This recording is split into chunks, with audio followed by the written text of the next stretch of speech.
Everyone, we are from team Yatra Sathi, and this is our project about the inventory management system for a car rental service. Whenever we build a project, it will send us to create account. Let's create account, test test user. Let's write a email for them, test user at test.com, and then when we write a password, admin,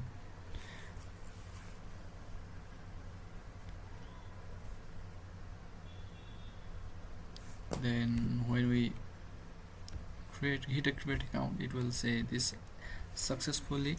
And let's try with a wrong username and password, test user and admin1. Then it will throw us a error, and let's create a right password. Then it will give us a permission to access the site. So after logging in, we can see our dashboard here. Now it's a general dashboard. As we can see, there are total customer, total admin, total number of cars, and total rented cars, and driver information here. And from here we can see a revenue chart where each and every month total revenue was plotted here. As we can see, in January, that means in 1 month, first month, we we we collected around 800.375 rupees. Generally in February, in second month we calculated 375, in fourth month 912, and gradually it, and in shortest amount, like in fourth month we have only 45 rupees generated here, and maximum was in 10th month, and it was 937.132 rupees. And gradually if we move towards car section, we can see here car date, when car was added, and owner number, owner ID, who was the owner, car ID, and car color, car name, car brand, plate number, car rate, and status, like is it available or not. And when we click on this here, we can search like from a brand name or anything, from any part we can search from this table. And let's say we are going to search a car by its name, like car 1, then car, and like car 1 information, then here is a car 1 information, and when we click here, and it will gradually load the information about the car. So when we move to when we move towards our bill section, we can see the bill is connected with the rental system. Let's see from a rental perspective how we can generate a bill. Like if we are familiar with this system, then here are some information about the rental, like rental ID, pickup location, rental date, in which date we are going to rent a car, and car ID, and drop off location, rental date, and return date and rental date here, and customer ID here.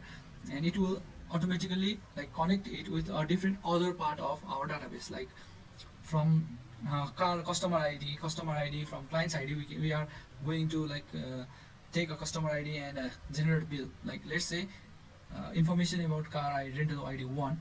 When we click on here, we can see this information, how a car is generated. And now let's see how much they cost for a car. Then we can see towards this bill section, and here we can see John Doe, who has like customer ID of 1, is getting a bill on this date, and the rental date is this, and return date is this, and total amount of car, like he rented for how many days, we calculate like that, total amount into like this rate. Then he only took a car for 1 day. As you can see, it from 3 to 4. So for 1 day we charge him for 3,000 rupees. Similarly, when we go for 10th day, there is 2,500, and as we can, like when we click a print bill, then let's say in a desktop, let's save it in a desktop. Let's save it in a desktop. Where is desktop? Okay, here it is. And let's save it in a desktop and open it. And then let's see. Here is the bill section, and here is the bill. You can see about this thing. And this is our bill section. And then similarly, when we move to a then we can like provide a crowd operation here also. And but in bill, since we are referencing a bill with a rental system, so we don't need to like add or edit or delete anything. It will automatically generate its bill, and it will automatically delete its bill and edit itself when a rental system is changed. And gradually moving towards the client section, then we can see our clients like if, and here is one detailed information about the client. Only our admin can, who have admin right, can only log into our account. So we can create someone with an admin right.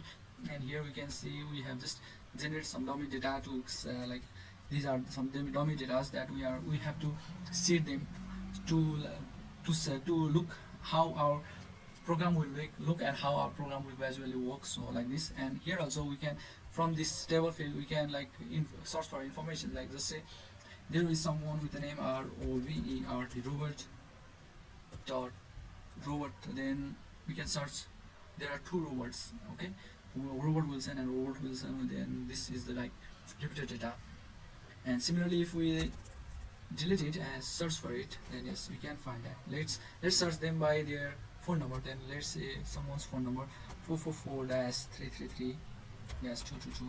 And then when we search for them, then here are person's information regarding their number, and we can search them. And he also have an admin right, so that means he can log in from that login section of our part.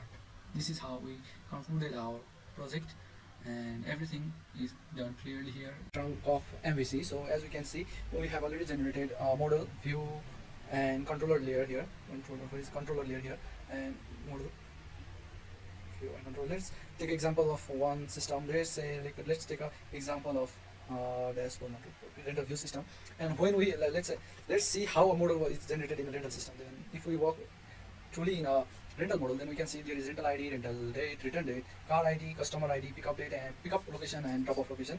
And here we have generated some getter and setter for our project. So when parameterized rental is thrown, then it will run this one, and when it is empty rental system is thrown, then it will run this one. Similarly, when we have set a getter and setter for our project, and as we can see here, then when in a rental view system, when we click on add, let's see, and it will call a rental controller called add rental controller. Let's say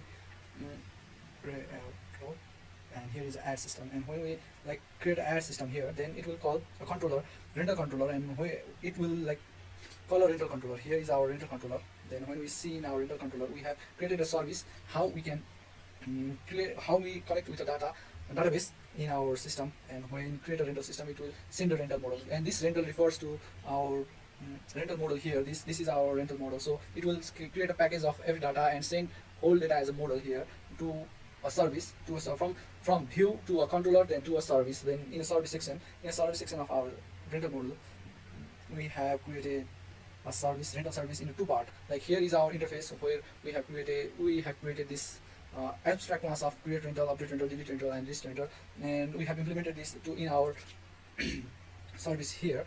Since we have already created our service, which will run a query of MySQL.